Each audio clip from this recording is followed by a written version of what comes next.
for liftoff in T-minus 30. Stand by for further instructions, Minnesota Black Robe Regiment. Secondary guidance systems engaged. Minnesota Black Robe Regiment, it will be on my mark.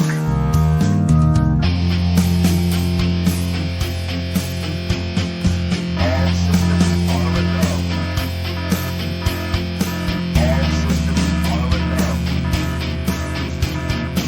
Minnesota Black Robe Regiment, you are over the target. You are authorized to fire at will.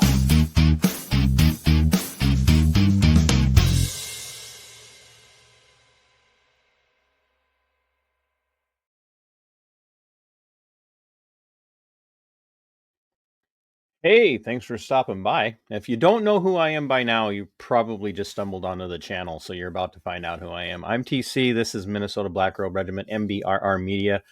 I am the host, founder, show producer, craft services, janitor, maintenance man. I'm all of that because this is a one-man show. But I do have channel supporters, channel members, and I do have a couple people that come in at show producer credit level. So like the Angry Vet from YouTube and IMAV from over on Subscribestar. The stuff that they do to support the channel is absolutely amazing. I have my anonymous. She knows who she is. She does an amazing amount of support, has done and continues to do an amazing amount of support work for us. And a big shout out to my main and lead researcher, Natalie. She does just a ton of behind the scenes digging into stories and content for me to help me determine what's good to cover and what's not good to cover and what to spend my time on and what I shouldn't spend my time on. And if it wasn't for her, I would have no way of knowing whether or not the content I want to do is even worth doing. So big shout out to Nat. You guys are in for a treat tonight. We're going to be bringing Walker on. We've been talking about his story for the last couple of years. He has not been able to do any content, to do any interviews until basically about 2 weeks ago, because he was, facing prosecution. And we're going to let him tell his own story when he comes on. So this is a very important conversation that we're having for this episode of TC and Friends Monday Night Musings, for one reason and one reason only. It just in Minnesota alone, this is precedent setting. And he happened to be on the receiving end of somebody else's victory that established the precedent that the state of Minnesota doesn't get to make up its own rules per se when it comes to how you build and maintain and use self-assembled, self-manufactured firearms. And if you haven't been infuriated in the content I've done in the past about Sherburne County, which I don't know how you couldn't be frustrated with everything that we've been talking about, from how the Sherburne County Sheriff's Office and the County Commission treated Terry a few years ago by physically manhandling a grandmother and removing her from a county board meeting because the county board didn't like the fact that she was calling them out for the way they were handling election issues. From that snafu to how the Sherburne County Sheriff's Office ran cover for Trooper Ryan Moser when he paralyzed Blake Mosted back in April of this year, 2025, to how this case was handled. Not just by the county attorney's office that maliciously persecuted, not just prosecuted, persecuted Walker, but how the sheriff's office is complicit in that. So if none of that has outraged you before, hearing the story directly from Walker is probably going to be what pushes you over the edge. And when you guys know, when I talk about pushing somebody over the edge, we're not talking about, taking action in that sense, but just when are you guys going to wake up? If this isn't enough to wake you up, to the reality that the criminal injustice system in the state of Minnesota is not on your side just because you are a conservative or just because you're a back the blue type. And it's not just radical progressive Marxists, Gramscian Marxists or economic Marxists. It's not just the progressives or the libtards, as you guys like to call them, that have or are beginning to develop a stronger sense of libertas, if you will, when it comes to being free from government interference. More and more rural conservative types are starting to look at the criminal justice system to include law enforcement and question, who do you really work for? Who do you serve? And I think you'll hear that, tonight. So make sure you're sharing this out. And without any further ado, we got through the opening. We got past our 5-minute mark. So now we don't have to worry about YouTube censoring us or taking away monetization, because there's going to be cursing for this. There will be cursing. Walker, we're safe, so now you can curse. I'm gonna try my best not to make any sailors out there blush, but no promises. Well, first of all, congratulations, young man, on winning without having to go to trial. That's a huge victory, and thanks to the other individual who won their case, it made you seeing your charges dropped much easier. But the last almost 3 years, 3.5 years. yeah, 3.5 years. The last 3.5 years have not been easy for you because you've kind of been run through the ringer. But before we get too into your story and what happened, tell everybody a little bit about yourself and who you are as a person and where you were ideologically, and even your philosophy about criminal justice and whatnot before all of this started. Oh boy, that's a big question. No pressure though. Don't. Yeah, exactly. It's none. My name is Walker Anderson. I grew up in Becker, Minnesota, right in Sherburne County. I played baseball for the Becker Bandits, town ball, just beer league. I'm a mechanic. Christian, small town kid. I do volunteer work. I work with the local BPOU and do parades for our state senator and state house rep. It was always a Republican, very right-leaning area I grew up in. That's how I was raised. That's the way I still am. Very back the blue, very the police can do no wrong. You answer questions and be helpful, you'll be okay. I'm now learning that I need to keep my mouth shut sometimes and call Uncle Blair, but there's For clarification, Uncle Blair is Blair Nelson out of Bemidji. He was my attorney for the last 3.5 years. He has been an asset to you and your family, but especially to you. He's done a lot of the war fighting for you. Well, it wasn't only that. I mean, he went beyond just being a lawyer. Like stuff would happen, we'd freak out. He'd call us, we'd call him, he'd calm us down. He sent us a Christmas card. He sent me random pictures of what he was cooking that night. Like we formed a friendship over the last few years. So he was much more than just a hired attorney. Well, now that you talk about him that way, now I feel like I should have him on to talk about it from the legal perspective. Possibly. Think you could run that up the flagpole and see if anybody salutes? Yeah, as long as it's not during deer or ice fishing season, he probably would. We could do it from an ice fishing shack. Well, allegedly, all he does is catch fish. So I don't know if he'd actually have any time. He'd do just too distracted, pull him out of the hole. But what happens in a fish house? That would actually happens in the fish house, Yeah. Stays there, right? Yeah. That actually, a lot of my audience comes from deep South states. they don't believe people actually ice fish. They're just what? Oh yeah, no, we're all you Southerners. We are crazy. The second there's 2 inches of ice, we're walking out there with a stick poking, trying to make sure it's like Yep. safe enough to walk on. No, You, you we are you nuts. haven't lived. You haven't lived until you've driven a car onto ice or a truck onto ice and started to hear it crack. Or when you're out there in early ice because you're an idiot and there's a crack that goes and splits directly through your fish house and you can see the holes connect and one sinks down a little bit and you're like, okay, we'll come back tomorrow. So yeah, I would love to.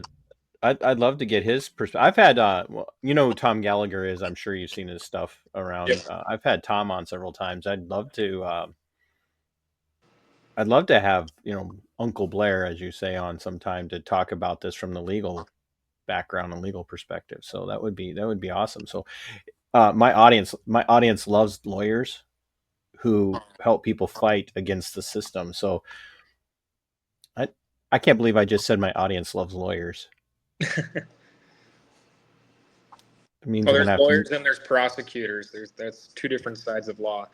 see. Listen to you. You already yes. You clearly have changed because I know how. There was a day I was like, I want to be a prosecutor, and then I'm like, I want to be a defense attorney, and now I work in a warehouse. So still better than most lawyers. No more lawyer jokes. So you're this quintessential. I don't want to say like overly rural Minnesotan, American kid, because Sherburne County's outside of the metro area, but it's still close enough to the metro area that it you guys get a lot of bleed through from the metro area. A lot of people come from the Met area into Sherburne County. I know that it's gotten a lot of its growth from people kind of leaving the metro area, but you have a lot of those values, and part of that is you have a love for firearms. You love the Second Amendment. You love keeping and bearing arms, but you go a step further over 3.5 years ago and say, I'm going to manufacture my own AR platform. How in the world did you get to that? How did you get there at that point? How did you go, I think I'm going to do this? Well, I guess the easiest way to explain it, I actually have a good demonstration right here. So I'm 24 years old and I'm still obsessed with these things, freaking Legos.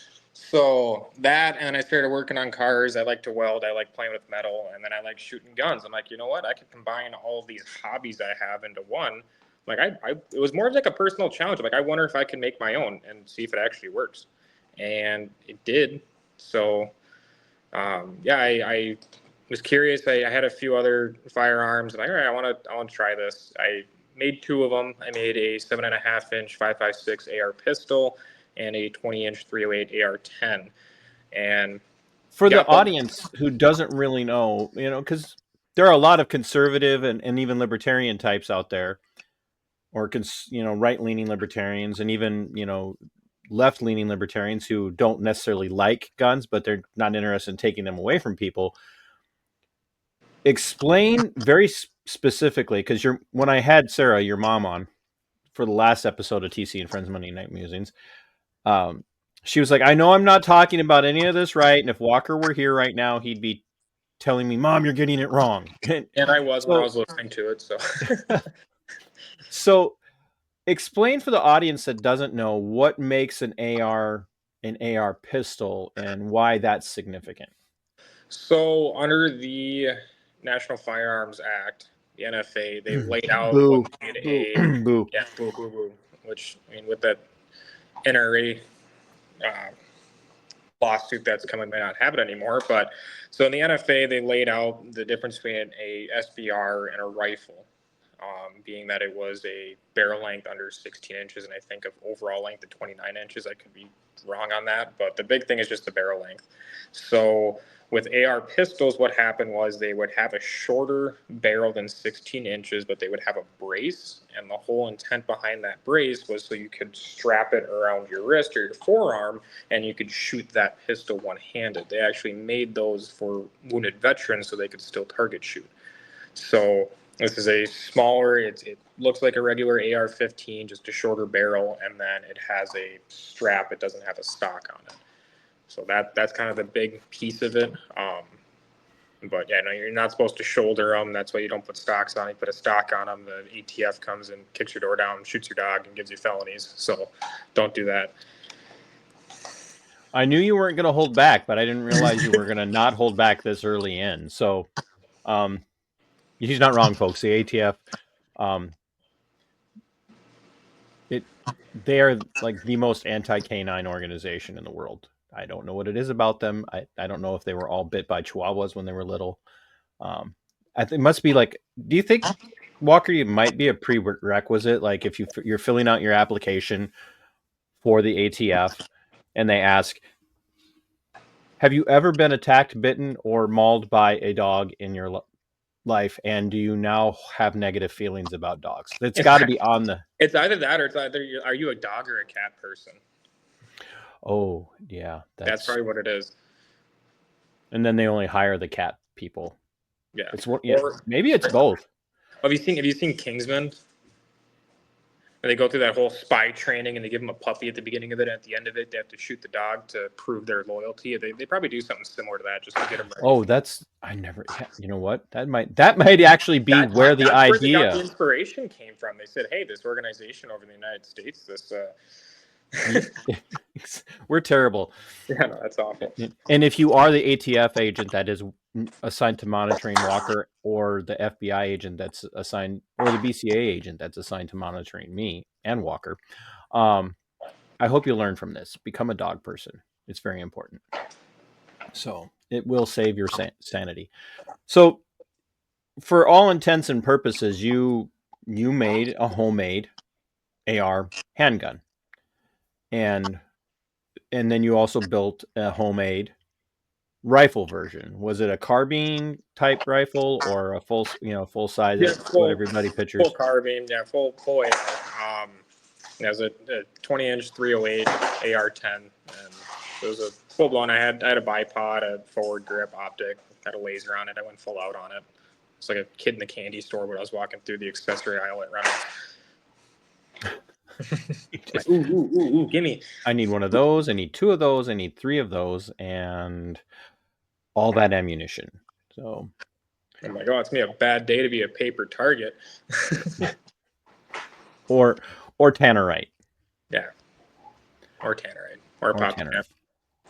So did you complete those kind of at the same time, or were you, as you're working on them, are you like, hey, I finished this one, I think I'm going to start another project? Or was it your kind of your goal to have one of each no matter what? I ordered them right off the rip. So I ordered both kits, ordered everything all together.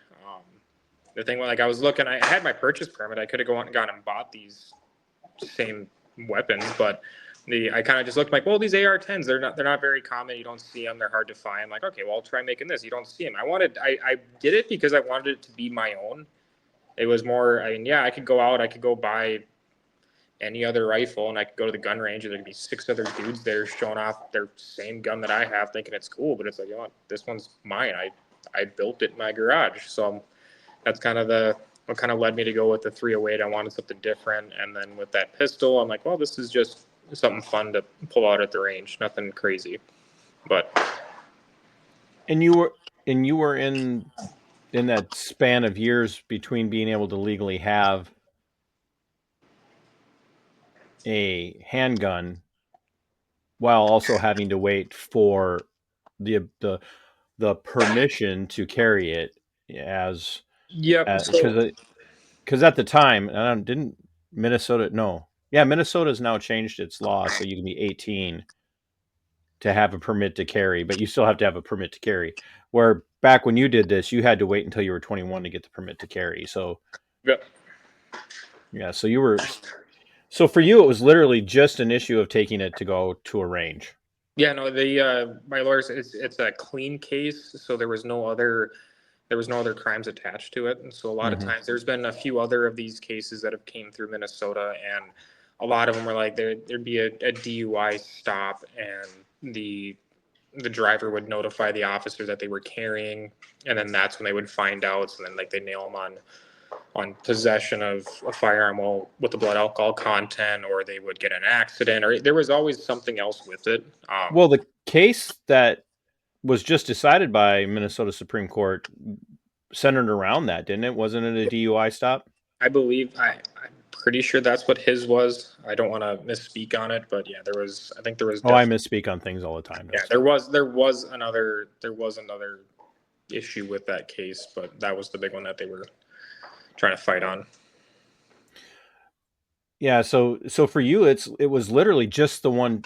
Well, we'll get there. So take us to the day then, where all of this, where your life changed. I mean, there's just like I hate to overuse a word that so many people use in just stupid ways now. Like people go to, they cut their finger on a piece of paper and they're like, I had this traumatic incident. But you had a life altering traumatic event take place on a day where you were just out having fun. And so take us back to that day and how you ended up where you were facing like legitimate state prison time. You were literally facing prison time. 10 years. And people could say, well, he wasn't going to get 10 years. I don't trust that in Minnesota, by the way. I do not trust that. So take us back to that day and how you ended up in the position you were in, and kind of walk us through so people can really understand that, the chat, they're going to be they're asking the questions already. Like, okay, so like what really and legitimately happened, and because what did he do wrong?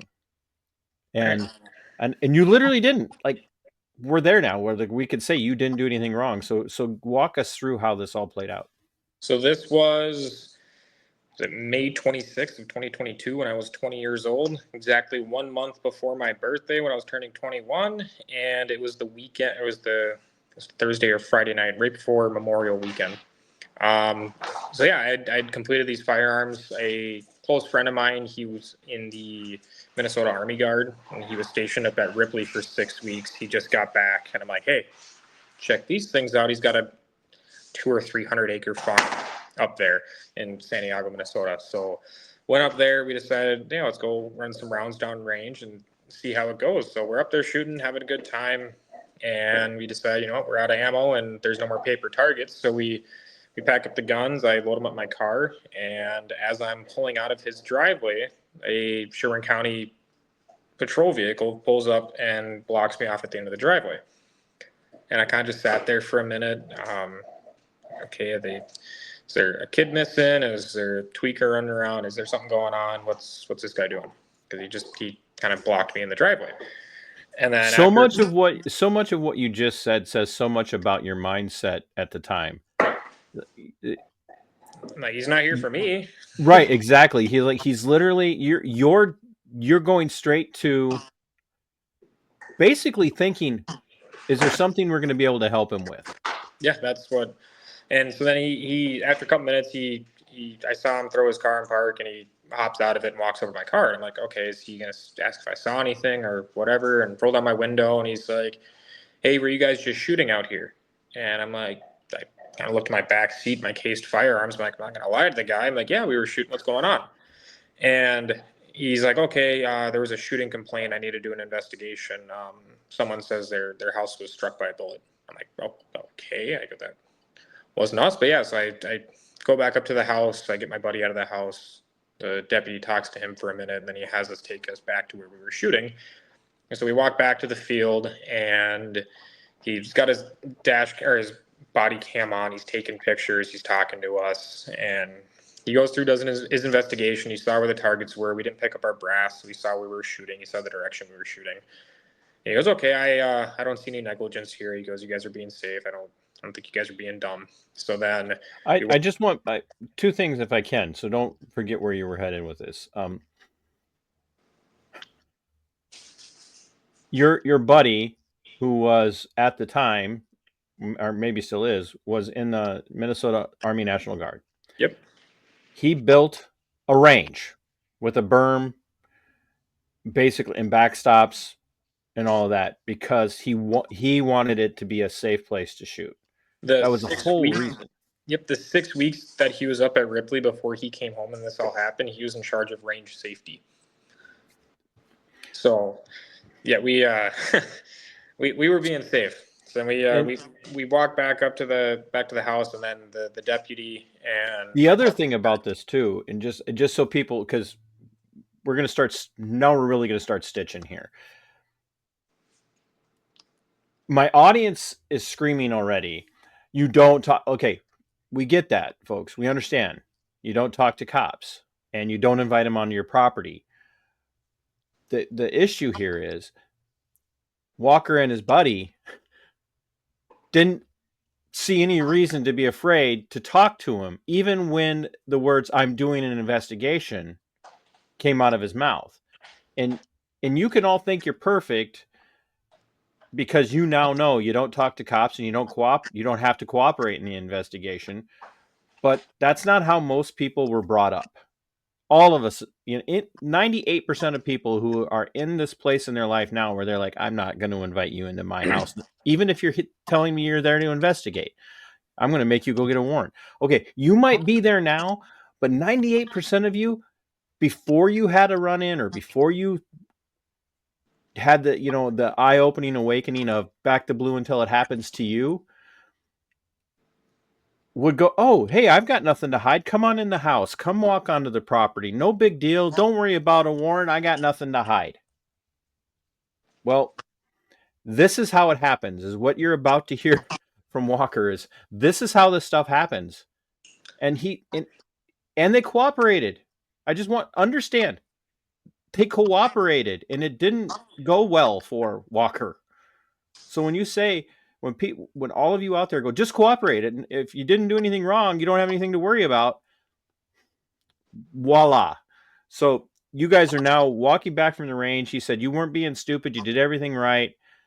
Your buddy's going back to the house, and the deputy says, well, we're walking back. The deputy and my buddy, they're sitting there shooting the shit because I guess the deputy is a veteran. He was in the same unit or something as my buddy. So they were. If my research is correct, he was a criminal investigative MP. He worked for the Military Police Criminal Investigation Division, and his name is in the description of the video. I just want everybody to understand his name is in the, because this stuff is important to me. People, we need to understand who we're dealing with in these things. So this guy's got military experience as well. He was an investigator, and no offense to Walker, he's not prepared for this. You're just not equipped in the moment for anything that happens in this situation. So go ahead.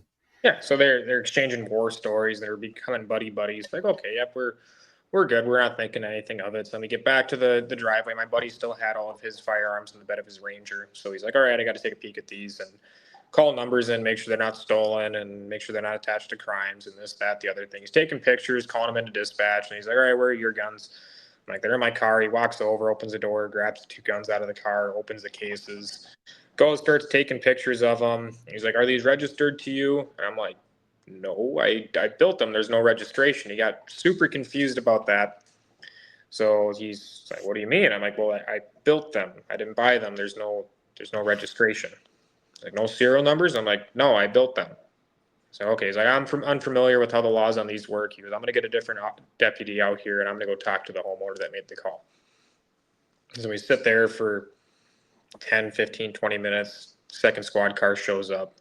And then he kind of talks to him for a minute. And then the first deputy leaves. The second deputy comes over, grabs the two guns, puts them on the hood of his squad car, tears them down, does a function test, and then calls me over, reads me my Miranda rights, and then starts questioning me on them. And asks me what I knew about the laws on them and this, that, the other thing. Is probably 10 minutes of questioning.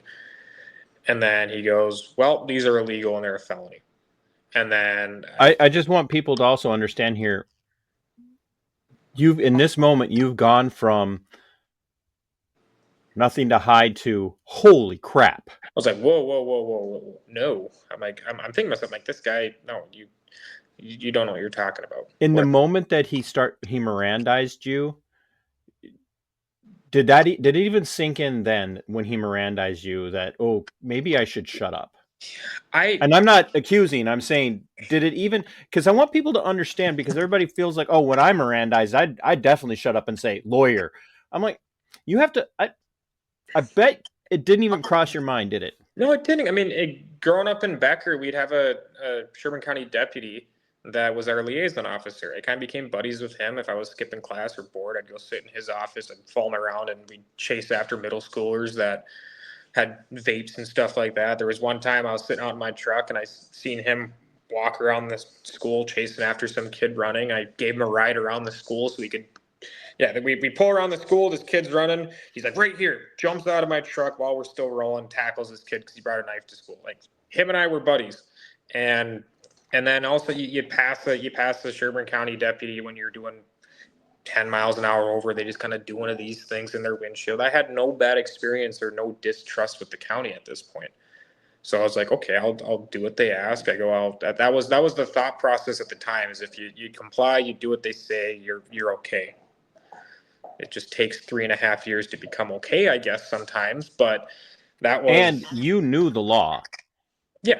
No, you knew you had violated you knew that you hadn't violated the National Firearms Act. You knew that you hadn't violated any Minnesota laws. You knew all of this.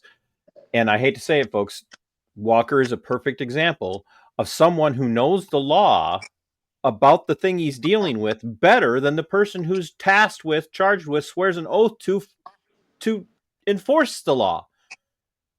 Literally, the victim here is Walker, and he knew the law better than the deputies, the law enforcement did. And law enforcement just said, nope, that's illegal. So you're having this mindset of, it can't go wrong because I know I'm right. Yeah. So I'm getting fired. I'm starting sitting there. I'm like, oh, what is this guy talking about? I was starting to get nervous at that point. I'm like, oh shit, am I going to get arrested for something that isn't a crime? And then the second deputy shows back up, and as he's pulling up, I see that the original deputy who was there, the first deputy shows back up as the second deputy. I see the one who's questioning me as the first deputy shows up. He's reaching back to grab for his handcuffs, and I'm like, oh crap. And as he's doing that, the first deputy gets out of his car, grabs the second deputy. He says, you go over there. They go in there, sitting there talking for a few minutes. And then the first deputy grabs him and goes, hey, come over here and talk to me. And he's like, all right, the law on this is pretty black and white. He goes, these are felonies. We're going to take them. We're not going to arrest you tonight, but you're going to have to make a court appearance. So they grabbed my guns. They grabbed my cases. They grabbed everything that I had, threw it in the back of their squad car, and left. Didn't give me a receipt for seized property. They just left. They left me there with, all right, you're going to prison, essentially. Have fun in court and whatever. So I start freaking out. I start blowing up my buddy's phone, who his dad's got an FFL and has been in the firearm industry for decades. So I'm imagining part of you is questioning yourself in this moment. Like, you're still kind of blaming yourself. I must have done something wrong. Did I do something wrong? Am I supposed to do this? I mean, I contacted the ATF prior to building them, so I want to make sure I didn't do something wrong. So I'm like, well, that was your original problem. You called the dog killers. It's like I did my due diligence to make sure I didn't want to get in trouble. I didn't want to deal with this. So I was like, okay, well, I did my due diligence. I talked to people that would shoot my dog if I screwed up. So I want to make sure that my dog was safe, right? So, so I you just won a massive amount of points with the audience, by the way. Hey, your approval ratings, buddy. Your approval ratings just skyrocketed. So. Perfect. But yeah, so then they take off. We're kind of just sitting there like, what just happened? So yeah, like I was saying, I blow up my buddy's phone, his dad's that, I guess, weapons expert, FFL holder. He's been in the industry. He knows everything, right? So I'm like, are you guys home? He's like, yes. I'm like, I'm coming over. They're like, what? And I go, I'm coming over. Because this is probably close to 9 o'clock at this point, because we'd been there for a few hours dealing with all of this. So I kind of just walk into his house. I'm freaking out. And I pretty much explain everything that I kind of just explained to you to them. And he's just like, they can't do that. I'm like, yeah, the seizure of the weapons on scene. was already like they had no probable cause. Yeah, There was no reasonable articulable suspicion that you had violated any law because the law is so clear. They stole from you. yep, They literally stole from you. and they And still won't give we'll them back. address this. We'll address the stealing part as part of the resolution that's forthcoming. But they stole from you and said basically left you flapping in the breeze. Just Showed just up, took my guns, and ass left. out. Just like Yep. there you go, buddy. Hope you like. I hope you liked being free when you were 20 because your life's about to change. Yeah. Yeah, these 20s suck. I should have stayed a teenager. No, but show up to my buddy's house, explain everything to his dad. He's just sitting there on the couch. He's like, they can't do that. I'm like, but they did. He's like, well, here's what you're going to do. He goes, it was Memorial weekend. So he goes, all right, on Tuesday morning, he goes, give this lawyer a call. She's the one that sets up all of our trusts and everything. She's a rock star. She's a gun lawyer. So I gave her a call Tuesday morning. And she's like, okay, I mainly deal with trust, this, that, the other thing. She goes, I know somebody that is extremely good at this stuff. Give him a call. And that's where Uncle Blair comes into play. So I called Blair Nelson up in Bemidji, talked to him, and he's like, yeah. He goes, well, I've seen a couple of these things. They're starting to pop up. He goes, a lot of them get thrown out. He goes, until you're officially charged, I'm not going to put you on retainer. He goes, I'm going to start poking around at it and doing some investigation on it, but we're not going to jump the gun on this one. Yeah. Defense attorneys, just so everybody's aware, if you call a defense attorney preemptively when you think you're going to be charged, your defense attorney is not normally going to immediately call the sheriff's office or the police department or the county attorney and say, what's going on with these charges? Because there weren't any. That provokes law enforcement and prosecutors and then makes them go, oh, so this person's already got an attorney. Charge them. Fact. It's a fact. So Blair is already demonstrated, just from what you said, demonstrated that he is a rock star because he's like, we're not even going to make this an attorney-client situation. I'm going to dig quietly without provoking. So that's huge. So anyway, go ahead. Yeah. So then he's like, all right, just hang tight. So I'm like, fantastic. So now I just sit there and wait because I didn't even know what I was being charged with. I didn't know what the statute was. I didn't know why they said they were illegal. I was just confused. So this went on because there was nothing illegal about it. That's the stress. Like you knew. And then maybe it was 3 or 4 months later. So like every couple of weeks, I'd call the county and be like, hey, Walker Anderson, what's going on? Can I get my guns back? What's going on with this? They're like, there's nothing yet. There's nothing yet. There's nothing yet. And then at this point, were you calling the sheriff's office and asking to talk to the Mr. Former Criminal Investigation Division MP, or were you talking to the sheriff, or were you just calling the county attorney's office? Well, I was calling the county attorney's office. I forgot this part. After this all happened, again on that Tuesday, right after Memorial, I called Joel Brott. I called his cell phone number because I'd known him for years. My family helped him campaign when he first ran for office. So I called him and I'm like, hey, your deputy. How's that feel now? I won't get into that quite yet. But I call him and I'm like, hey, your deputies took my guns. What's up? What? Rein in your deputies, dude. Like, do you realize this is what they're doing? Because he's always shoving out these Second Amendment, sanctuary county, this, that, the other thing, pro-gun. He ran on it. That's been his big thing. So I'm like, hey, this happened in your backyard. Rein in your deputies. And he just goes, well, the law is the law. And you said that to him. You literally said, rein in your deputies. Yeah, and it's like, well, the law's on it. And he's like, we're gonna have to let the courts decide it, and this is up to the prosecutors now. Folks, that is not a Second Amendment supporting sheriff. So yeah, and I told him, I go, I know my rights, I know the law, and I'm gonna win. And yeah, that was 3.5 years ago, so I guess I was right, which is cool, but wish it didn't take so long. Then I hung up on him and hadn't talked to him since. But yeah, so I'd call the prosecutor or the county attorney's office every couple of weeks or every week, whatever it was, just looking for an update. Like, hey, do I have charges yet? Do I need to prepare for this? Like, if there's no charges and you're not doing anything, give me my damn guns. Give me my guns back, right? And so then finally I call him and